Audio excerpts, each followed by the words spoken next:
성경에는 기도와 관련된 구절이 참 많이 나옵니다. 예수님께서도 기도를 많이 하셨고 또 기도를 많이 강조하셨습니다. 그런데 문제는 정기적인 기도의 삶을 사는 크리스천들이 그렇게 많지 않다는 겁니다. 많은 그리스도인들이 기도를 잘 하지 않습니다. 교회는 다니지만 기도를 잘 하지 않습니다. 가끔 필요할 때, 급할 때만 기도를 하는 정도입니다. 여러분, 우리 삶에는 늘 부족함이 있습니다. 필요한 것들이 있고 갈급한 것들이 있습니다. 곧 내 삶에 산적한 문제들입니다. 문제가 없는 사람은 아무도 없습니다. 문제가 없는 사람은 무덤 속에 있는 사람밖에 없습니다. 다 문제를 가지고 있습니다. 또한 오늘날 한국교회는 빛을 잃어가고 있습니다. 더 이상 한국교회가 세상 가운데서 빛이 되고 소금이 되지 못하고 있는 게 현실입니다. 오히려 비난받고 있습니다. 어디 가서 크리스찬이다라고 말하기 부끄러운 시대가 되고 있습니다. 왜 이렇게 된 것일까요? 여러분, 왜 이렇게 우리 삶에는 빛이 없고 날마다 문제만 쌓이고 문제가 해결되지 않는 것일까요? 왜 나의 가족의 문제는 해결되지 않는 것이고 나의 자녀는 변화되지 않는 것일까? 왜 나의 삶에는 늘 불안과 두려움이 존재하고 있는 것일까? 여러분, 가장 중요한 이유는 무엇입니까? 기도하지 않기 때문입니다. 기도하지 않기 때문이에요. 어떤 분들은 말합니다. 저는 기도하고 있습니다. 물론 기도하고 있을 겁니다. 하지만 자세히 들여다보면 기도의 방법이 잘못되어 있고 기도의 내용이 잘못되어 있고 하나님께서 원하신 만큼 기도하지 않는 것이 문제라는 것을 알 수가 있습니다. 여러분, 크리스찬에게 있어서 기도는 아무리 강조해도 지나치지 않습니다. 하지만 정작 아무리 강조해도 기도하는 성도는 그렇게 많지 않은 게 현실입니다. 우리는 내가 스스로 피 터지게 기도할 생각은 하지 않고 누군가에게 기도받을 생각을 합니다. 그래서 기도원에 가봐도 기도원의 기도골에서 기도하는 사람은 많지 않습니다. 기도골에서 피 터지게 기도하는 사람은 많지 않고 집회에 가서 안수 받으려고는 많이 합니다. 기도 많이 한 사람한테 안수 기도 받으려고는 하는데 정작 내가 하나님 앞에 결단하면서 기도하는 사람 많지가 않더라는 거예요. 여러분, 초대교회는 부흥하는 교회였습니다. 날마다 믿는 사람의 숫자가 늘어나는 교회였고 또 세상에서 칭찬받는 교회였습니다. 칭찬받을 만한 선한 모습이 그들에게 있었다는 거예요. 여러분, 그런데 초대교회의 이런 선함, 칭찬받는 것들은 어디에서 비롯된 것일까요? 원래 태생적으로 그들이 선한 사람들이었기 때문에 칭찬을 받는 것일까요? 물론 원래부터 선한 사람들이 있습니다. 원래부터 착한 사람들이 있어요. 여러분, 그런데 진짜 선함은 어디에서 오는 걸까요? 하나님은 사랑의 하나님이십니다. 하나님은 사랑이시라 라고 말씀하고 있습니다. 하나님은 사랑의 하나님이세요. 또 하나님께서는 우리에게 선함의 열매를 맺으라고 말씀하십니다. 우리가 하나님 안에 있을 때 우리는 선함의 열매를 맺을 수가 있습니다. 결국 사람이 선하게 변화되는 것은 하나님 안에 있을 때 변화되는 거예요. 진짜 선한 사람은 하나님 안에 있는 사람이 진짜 선한 사람입니다. 아무리 세상적으로 선하다 착하다 말해도 결국에는 진짜 착한 건 아닙니다. 하지만 하나님 안에 있을 때는 진짜로 선할 수밖에 없는 거예요. 왜? 하나님은 사랑의 하나님이고 그 안에 있을 때 우리는 그렇게 변화되기 때문에 그렇습니다. 정말 제대로 예수 믿는 사람이라면 선할 수밖에 없습니다. 정말 제대로 예수 믿는 사람이라면 말 함부로 하지 않습니다. 누구에게 상처 주지 않습니다. 그런데 남을 상처 주고 말 함부로 하는 사람이 있다면 내 안에 내가 지금 하나님 안에 있는 게 아니라는 거예요. 여러분, 초대교회 성도들은 하나님 안에 있던 사람들이었습니다. 그래서 선한 열매가 맺힘으로 칭찬받는 교회였고 날마다 부흥하는 교회였다는 겁니다. 만약 지금의 교회들이 세상에서 빛이 되고 소금 되는 교회였다면, 선한 열매를 맺고 있는 교회였다면 교회가 날로 부흥할 겁니다. 모든 교회들이. 그런데 그게 아니기 때문에 교회가 점점 어려워지고 있는 거예요. 여러분, 초대교회는 하나님 안에 있었던 그런 교회였습니다. 하나님의 사랑 가운데 있던 교회였어요. 그래서 칭찬받고 부흥하는 교회였습니다. 그런데 그들이 하나님 안에 있기 위해서 했던 일이 무엇이었을까요? 사도행전 2장 42절은 이렇게 말씀합니다. 그들이 사도의 가르침을 받아 서로 교제하고 떡을 떼며 오로지 기도하기를 힘쓰니라. 서로 교제도 하고 가르침도 받고 떡을 떼고 친교도 했습니다. 그런데 중요한 것은 오로지 기도하기를 힘썼다라고 말씀하고 있어요. 초대교회는 오로지 기도하기에 힘쓰는 교회였다라는 겁니다. 기도에 힘쓰는 교회였다. 여러분, 초대교회는 지금의 교회들처럼 교회 내 무슨 남전도회, 전도회 이런 조직이 있었던 교회도 그런 교회도 아닙니다. 그리고 프로그램이 많아가지고 무슨 프로그램이 있는 그런 교회도 아니었습니다. 봉사활동을 많이 하는 교회도 아니었습니다. 그런데 초대교회는 기도는 굉장히 많이 하는 교회였다. 너무너무 기도를 많이 하는 교회였다. 모였다 하면 서로 교제하고 떡을 떼고 그리고 기도하는 교회였다는 겁니다. 모이면 기도하는 교회. 모이면 기도하는 교회. 우리 가정교회 모토가 이거잖아요. 서로 만나서 서로 삼나눔하고 떡을 떼고 그리고 기도하는 게 가정교회 모토 아닙니까? 여러분, 그런 교회였다는 겁니다. 초대교회에서 어떤 일이 문제가 발생합니까? 과부를 도와주는 문제로 인해서 서로 다툼이 있습니다. 원래 이 과부를 도와주고 하는 일들을 맡았던 것들은 사도들이 이 일을 했습니다. 그런데 사도들이 이 일을 집사를 세워서 집사들에게 다 맡깁니다. 그리고 그들이 했던 일은 무엇이었습니까? 우리는 오로지 기도하는 일과 말씀 사역에 힘쓰겠다라고 말합니다. 사도, 지금으로 말하면 목사님들이죠. 우리는 목회를 잘하기 위해서 오로지 기도하는 일과 말씀 사역에 힘쓰겠다라고 그렇게 말합니다. 본질을 잃지 않겠다라고 말합니다. 본질을 잃고서 기도하는 일을 잠시 소홀히 하고 구제하는 일에 좀 이렇게 열심히 하다 보니까 뭔가 문제가 발생하다라는 거예요. 그래서 다시 본질로 돌아가서 이 일들은 집사님들한테 맡길 테니까 우리는 기도하고 말씀 사역에 최선을 다하겠습니다. 여러분, 본질로 돌아가는 게 무엇입니까? 바로 기도하는 겁니다. 목회자에게 가장 중요한 일은 바로 말씀을 잘 준비하고 기도에 전념하는 거예요. 그런데 요즘 목회자들이 바쁩니다. 이러저러한 일들로 바빠요. 이것저것 해서 감투를 씌워주니 교회 외적인 일로 참 바쁩니다. 그리고 어느샌가 기도를 게을리 합니다. 어떤 큰 교회 목사님은 설교를 부목사가 대신 써준대요. 부목사가 써주는 설교를 그대로 읽는답니다. 목사님이요. 너무 바빠가지고. 여러분, 그렇게 해서 목회가 되겠습니까? 본인 양들을 먹이는데 부목사가 써주는 설교를 본인이 읽는 거죠, 사실은요. 그래서 설교가 되겠습니까? 여러분, 원래 그 목사님들도 처음에는 안 그랬을 겁니다. 그런데 점점 교회가 커지다 보니까 바쁜 거예요. 이러저러한 일로 바쁘고 여기저기 불려다니다 보니까 바쁩니다. 그러다 보니까 점점 기도하지 않게 되고 영성이 사라지게 되고 이제는 껍데기만 남는 경우가 얼마나 많습니까? 큰 교회 목사님들이 다 그렇다는 게 아니에요. 그런 목사님들이 종종 있다라는 겁니다. 여러분, 지금의 시대는 예전만큼 뜨겁게 기도하는 시대가 아닙니다. 자신들의 노력, 계획, 그런 것들이 중요한 시대가 되었어요. 그리고 자기 개발, 그런 것들에 집착하는 시대가 되었습니다. 교회들도 더 이상 하나님을 의지하는 대신 어떤 계획과 그러니까 당회님들과 목사님들의 모임인 당회 같은 데서 어떤 인간적으로 계획하고 생각하고 그것들을 가지고 교회의 중요한 일들을 결정을 하려고 합니다. 그리고 큰 교회들은 시스템을 만들었습니다. 시스템을 만들어 놓고 그 시스템이 움직이게끔 만들어 갑니다. 물론 시스템이 필요하죠. 큰 조직일수록 시스템이 필요합니다.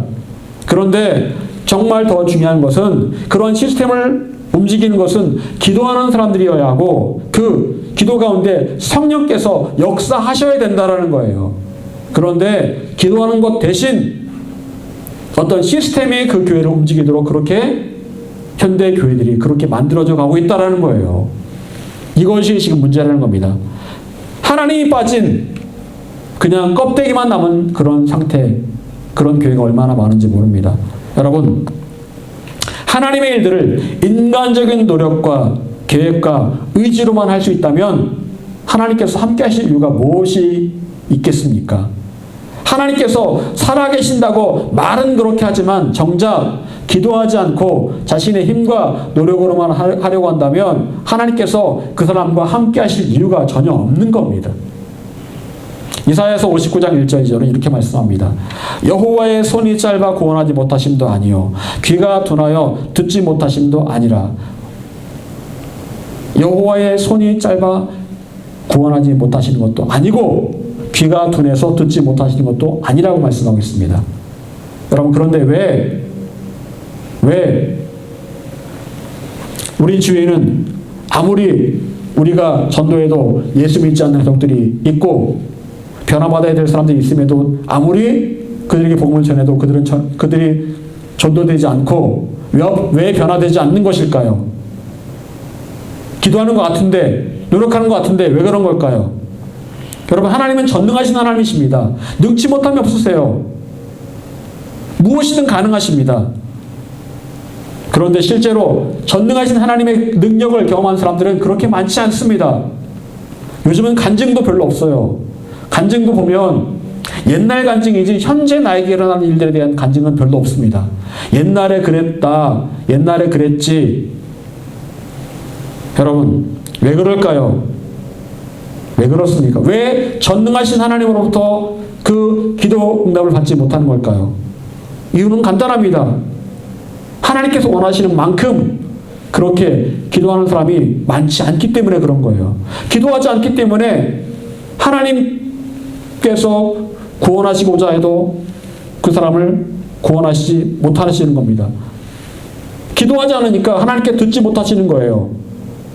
하나님의 귀에 들릴 만큼 기도해야 되는데 듣지 못하시는 겁니다.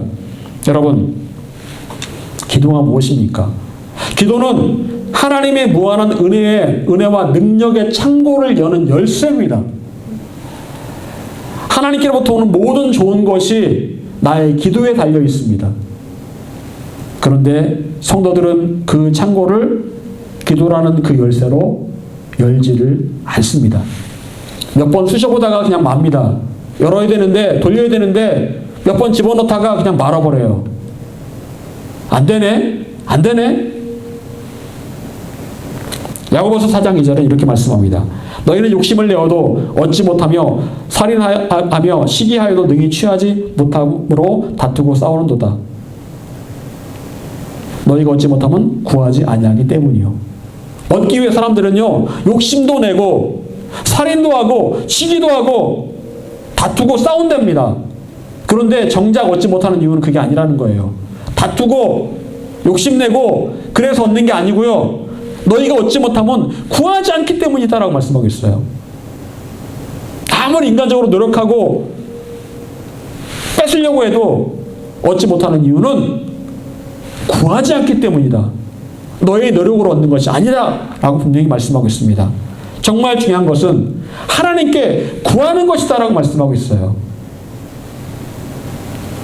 여러분, 우리가 정말 제대로 구한다면, 하나님께 구한다면 우리는 남다른 삶을 살게 될 것입니다.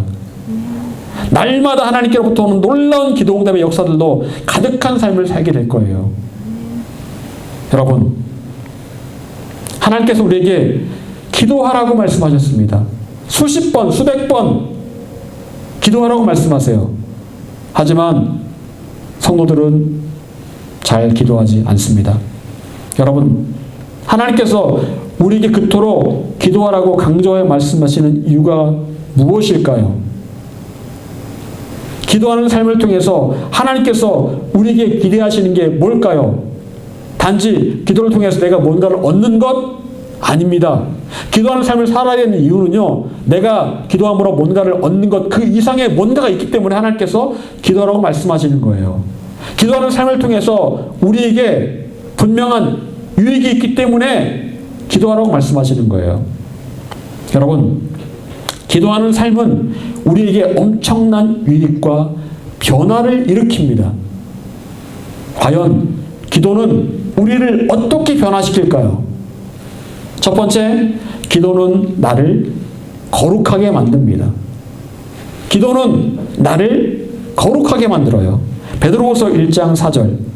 이로써 그 보배롭고 지극히 큰 약속을 우리에게 주사 이 약속으로 말미암아 너희가 정욕 때문에 세상에서 썩어질 것을 피하여 신성한 성품에 참여하는 자가 되게 하려 하셨느니라. 자, 여기 보게 되면 신성한 성품, 신의 성품, 곧 하나님의 성품을 말합니다. 여러분, 그리고 우리가 하나님의 성품을 닮아가는 사람이 되라라고 말씀하고 있는 거예요. 우리가 하나님의 성품을 닮아간다? 하나님께서 사랑하셨듯이 우리도 사랑하기를 원하시고, 하나님께서 오래 참으셨듯이 우리도 오래 참기를 원하고 계십니다. 하나님의 성품 어떻게 말할 수 있을까요? 하나님의 성품을 다양하게 말할 수 있겠지만 딱 한 가지로 요약한다면 하나님은 사랑이십니다. 하나님은 사랑의 본체시고 사랑 그 자체이십니다. 사랑으로부터 하나님의 모든 성품들이 설명이 됩니다. 오래 참는 이유도, 자비할 수 있는 이유도 다 사랑하시기 때문에 그 일이 가능한 거예요. 질투하시는 이유도 사랑하기 때문에 질투하는 거예요. 사랑으로부터 모든 하나님의 성품이 다 설명이 다 됩니다. 여러분, 그리고 하나님께서 말씀하십니다. 너희도 나의 성품을 닮아가는 자가 되기를 원한다. 너희도 나의 성품을 닮아가렴. 하나님의 성품에 참여하는 자가 되렴.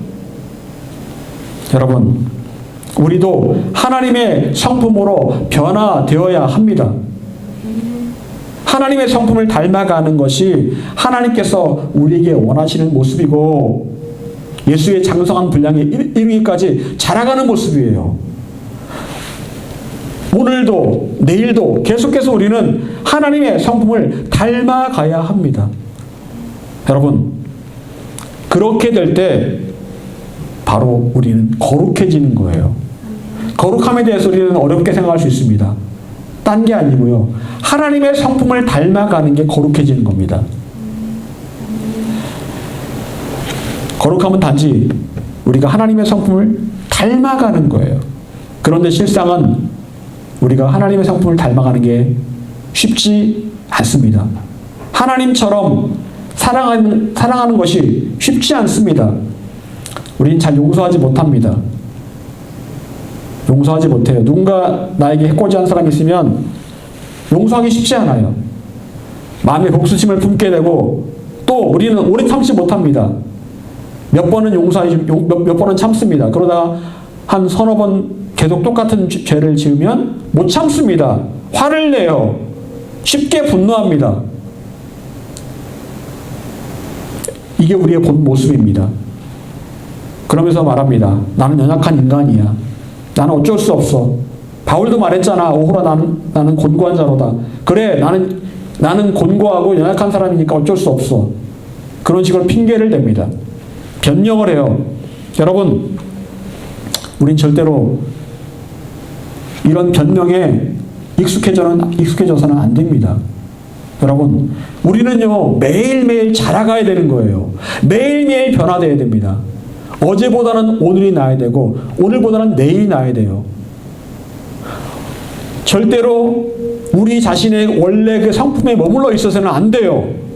그게 우리의 본 모습이 되어서는 안 됩니다. 우린 계속해서 자라가야 되고, 계속해서 하나님의 성품을 닮아가야만 합니다. 어제와 오늘이 똑같다면 이건 문제예요. 어제와는 달리 오늘은 조금 더 하나님을 닮아가는 모습이 있어야 되는 거예요. 어제도 참지 못했는데 오늘도 못 참는다. 그러면 이거 문제가 있는 거예요. 하나님 오래 참으시잖아요. 여러분, 하나님께서 우리에게 주시고자 하는 것이 있습니다. 에베소서 1장 3절 찬송하리로다. 하나님 곧 우리 주 예수 그리스도 아버지께서 그리스도 안에 하늘에 속한 모든 신령한 복으로 우리에게 복 주시되. 하나님께서 우리에게 주시고자 하는 게 뭐라고요? 하늘에 속한 모든 신령한 복을 우리에게 주시기를 원하신다라고 말씀하세요. 하늘나라에 속한 모든 영적인 복들을 우리에게 주기를 원하고 계신다. 여러분, 이 영적인 복들이 뭘 말하는 걸까요? 세상에서 말하는 복은 돈 잘 벌고 출세하고 건강하고 그게 복이라고 생각합니다. 그 정도의 복 말고요. 물론 그것도 복이죠. 그 정도의 복 말고요. 하늘에 속한 신령한 복을 우리에게 주기를 원하고 계십니다. 그 영적인 복이 우리에게 주어진다면 어떨까요? 감히 상상하지 못했던 일들이 벌어지게 될 겁니다.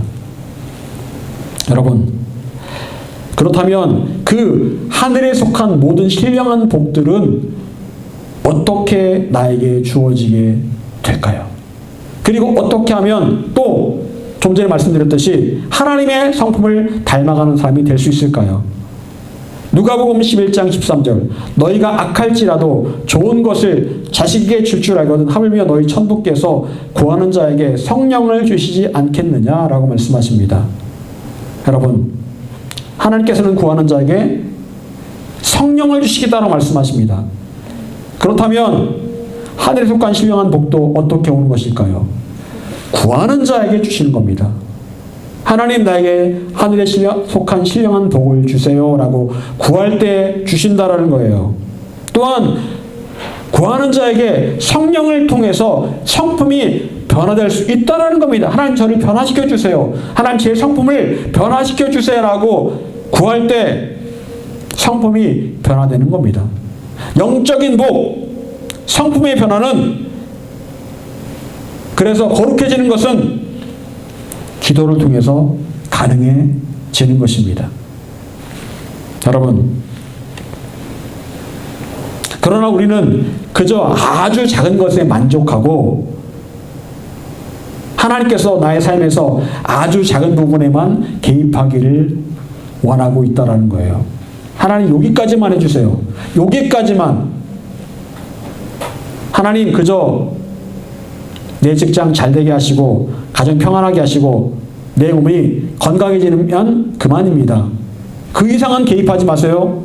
여기까지만 해주시면 됩니다.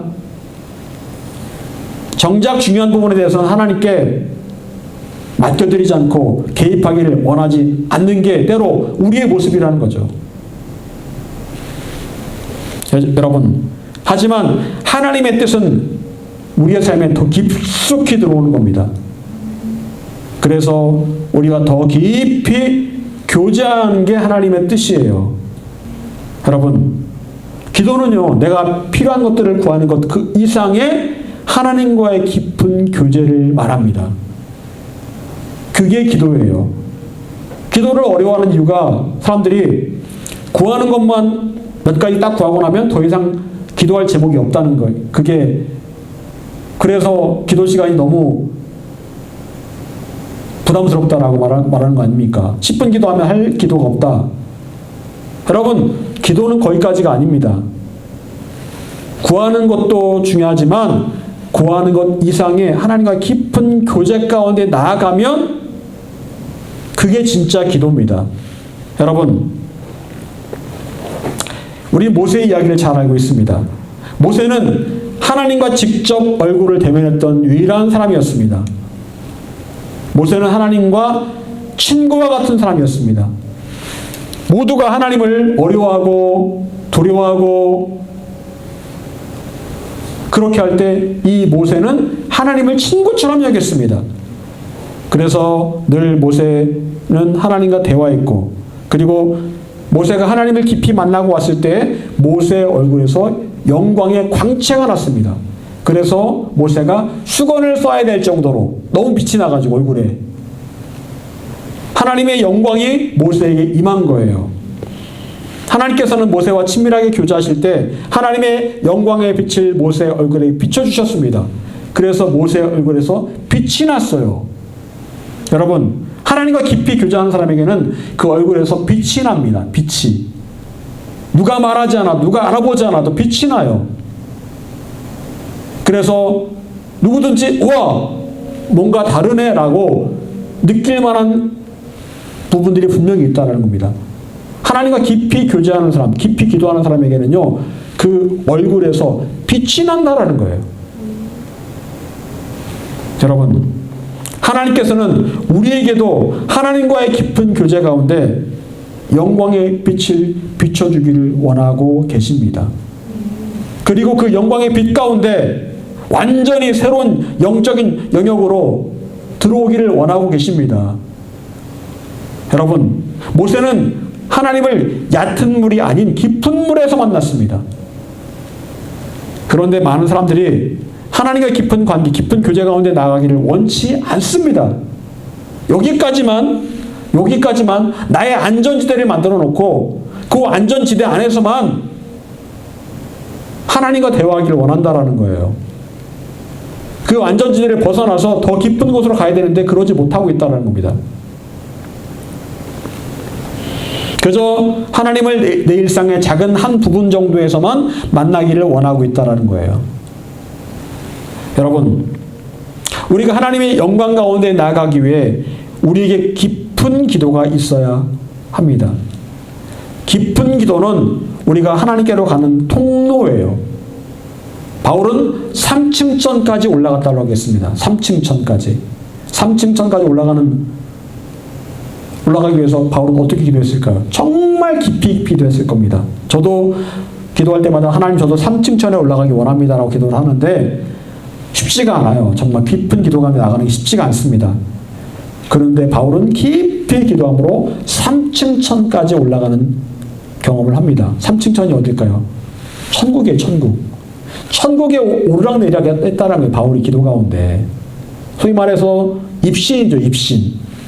여러분, 하늘의 문을 여는 열쇠는 바로 깊은 기도이고, 그리고 하나님께서 그 깊은 기도 가운데 성령을 우리 가운데 부으시고 영광 가운데로 우리를 인도하십니다. 그리고 깊은 기도를 통해서 우린 영적인 사람이 될 수 있고 거룩하게 변화될 수 있습니다.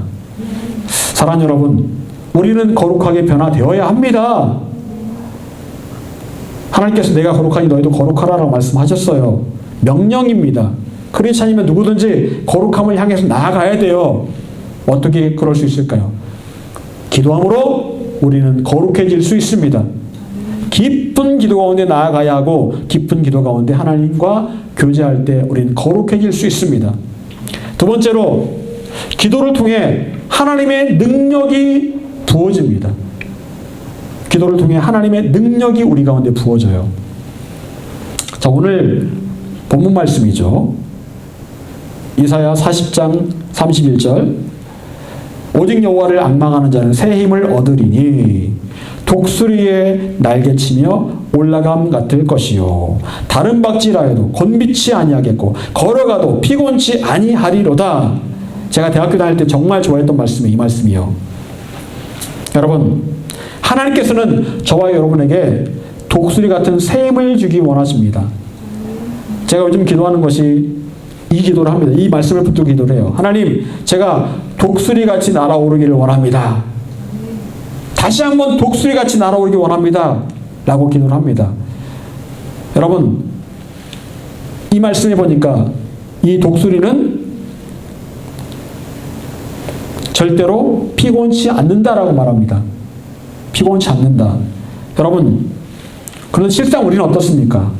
살면서 쉽게 지치고 낙심되고 마음이 힘들어지고 쓰러지고 넘어지는 게 바로 우리의 모습입니다.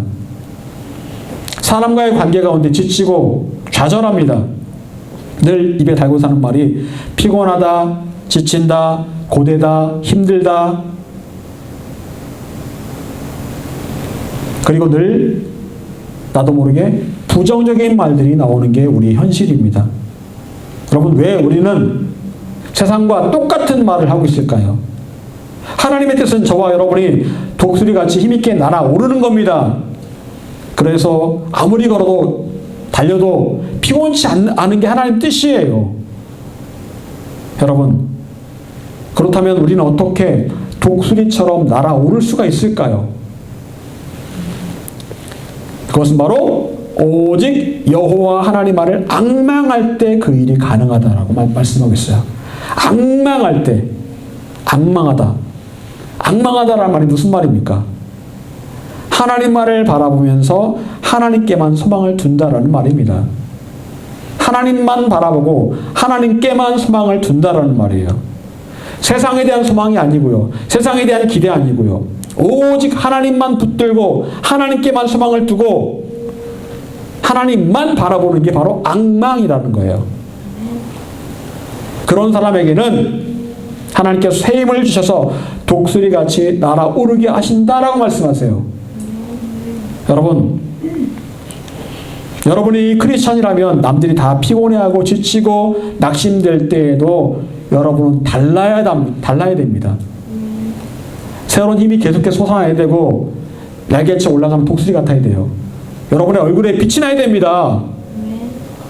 남들은 다 안 된다고 포기하는데 여러분은 특별한 능력으로 해낼 수 있어야 되는 거예요. 내 능력 아니고 하나님의 능력으로. 우린 독수리니까요. 여러분, 그런데 이렇게 독수리처럼 날아오기 위해서 우린 단 한 분 하나님만을 바라보고 하나님께만 소망을 두면 된다라고 말씀합니다. 많은 게 필요 없어요. 하나님만 바라보고 하나님께만 소망을 두면 된다. 그렇게 말씀하세요. 여러분, 과연 어떻게 하나님만 바라보고 하나님께만 소망을 둘 수 있을까요? 어떻게 앙망할 수 있을까요? 딱 한 가지, 기도를 통해서 가능합니다. 깊은 기도를 통해서 우리가 하나님을 바라볼 수 있게 됩니다. 깊은 기도를 통해서 우리가 하나님께만 소망을 줄 수 있고 하나님만 바라볼 수 있게 되는 거예요. 여러분, 세상에서 해결할 수 없는 문제들이 참 많이 있습니다. 아무리 고민하고 아무리 노력해도 잘 안 되는 문제들이 되게 많습니다. 여러 가지 문제가 있지만 그중 하나 자녀 문제가 있습니다. 에베소서 6장 4절은 이렇게 말씀합니다. 또 아비들아 너희 자녀를 노엽게 하지 말고 오직 주의 교양과 훈계로 양육하라. 자녀를 노엽게 하지 말고 주의 교양과 훈계로 양육하라. 여러분, 그런데 크리스찬 부모라 할지라도 자녀를 제대로 양육하기가 쉽지가 않습니다. 삐뚤어지고 교회도 안 나오고 그런 경우가 태반입니다. 부모의 믿음이 자녀에게 전수되지 않는 경우가 많습니다. 그렇게 믿음 좋았던 사무엘도 그 아들들은 망난이었어요. 다윗도 아들들이 어떻게 변했습니까? 믿음 좋았던 다윗도 아들들의 믿음이 별로 안 좋잖아요. 서로 싸우고 뭐 죽이고 그러잖아요. 아버지가 목사인데 자녀가 교회를 나오지 않거나 하는 경우도 너무나 많이 보았습니다. 여러분, 그런데 과연 어떻게 해야 주의 교양과 훈계로 자녀를 양육할 수 있을까요? 그것은 곧 부모가 많이 배워야 된다는 얘기가 아닙니다.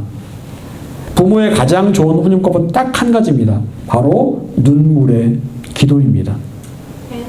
여러분, 성 어거스틴의 이야기 아시죠? 어떻게 어거스틴이 다시 하나님께로 돌아왔는가? 어머니의 기도가 있었기 때문에, 어머니의 눈물의 기도 때문에 어거스틴이 하나님께로 돌아왔다는 거예요. 그리고 인천의 방주교회 목사님이셨던 박보영 목사님도 할아버지가 목사님, 아버지가 목사님인데 정작 이분은 옛날에 목사 되기 전에 교회를 안 다니셨대요. 안 다니시고 돈만 버셨답니다. 의사가 돼가지고 돈만 많이 벌었대요. 그런데 어느 날 그가 하나님 만나고 하나님께 돌아오게 되었는데 나중에 고백하기를 할아버지 그 목사님이 날마다 이 박보영 목사님, 어린 박보영 목사님을 붙들고 기도했던 그 생각들, 그리고 목사님이 이제 하나님 만나서 돌아오게 되었을 때까지도 할아버지 그 목사님이 늘 손자를 위해서 기도했던 그 모습들을 기억을 하게 되었답니다. 결국 눈물의 기도가 땅에 떨어지지 않고 그 박보영 목사님을 목사 되게 하고 하나님 만나게 하는 그런 중요한 역할을 했다는 겁니다. 여러분, 자녀를 변화시키는 것, 주의 교양과 훈계로 양육할 수 있는 진짜 힘은요, 눈물의 기도예요. 기도하면 그 어떤 사람도 반드시 변화되고, 기도하면 반드시 돌아오게 되어 있습니다. 여러분, 기도는 하나님의 능력을 우리에게 부어주는 통로입니다. 기도하면 독수리 날개쳐 올라가는 능력이 부어지게 될 것입니다. 기도하면 변화될 가능성이 없는 사람도 변화되어, 하나님께서는 우리가 기도하지 않아서 얻을 수 없다라고 말씀하셨습니다. 반면 기도하면 얻을 수 있다라고 말씀하셨어요. 여러분, 우리는 무엇을 얻기 위해서 구하고 기도하는 동시에 하나님과 깊이 교제하기 위해서 기도의 자리에 나아가야 되고 기도의 삶을 살아야 합니다. 깊은 기도를 통해서만이 하나님과 교제하고 또 내 안에 하나님의 영광이 임하는 것을 경험할 수 있습니다. 하늘에 속한 모든 신령한 복이 기도를 통해서 우리에게 내려오는 거예요. 처음부터 깊은 기도 가운데 들어간 것은 쉽지가 않습니다. 하지만 기도는 훈련입니다. 경건에 이르기를 연습하라. 훈련하라. 경건에 이르는 훈련이 바로 기도가 바로 경건에 이르는 훈련 가운데 하나입니다. 시간을 내서 집중해서 기도하려고 해야 됩니다. 하다 보면 됩니다. 하다 보면 분명히 깊은 기도 가운데 나아갈 수 있습니다. 여러분, 천리길도 한 걸음부터입니다. 지금부터 기도하기 시작하면 됩니다. 사랑하는 여러분, 우리가 기도해야 될 이유는 너무나 많습니다. 기도하지 않으면 우리는 아무것도 얻을 수 없지만 기도하면 얻을 수 있는 것들이 너무나도 많습니다. 하늘에 속한 모든 신령한 것들 외에 너무나 많은 것들이 부어지게 될 것입니다. 하나님께서는 지금 하늘에서 우리에게 주려고 준비하고 계시는데 기도하지 않기 때문에 그것들이 우리에게 오지 않는 거예요. 사랑하는 여러분, 계속해서 깊이 기도하시기를 바랍니다. 계속해서 결단하며 기도하는 삶을 훈련하시기를 바랍니다. 그래서 기도의 능력을 경험할 수 있게 되시기를, 그래서 기도의 사람 되시기를 간절히 축원합니다.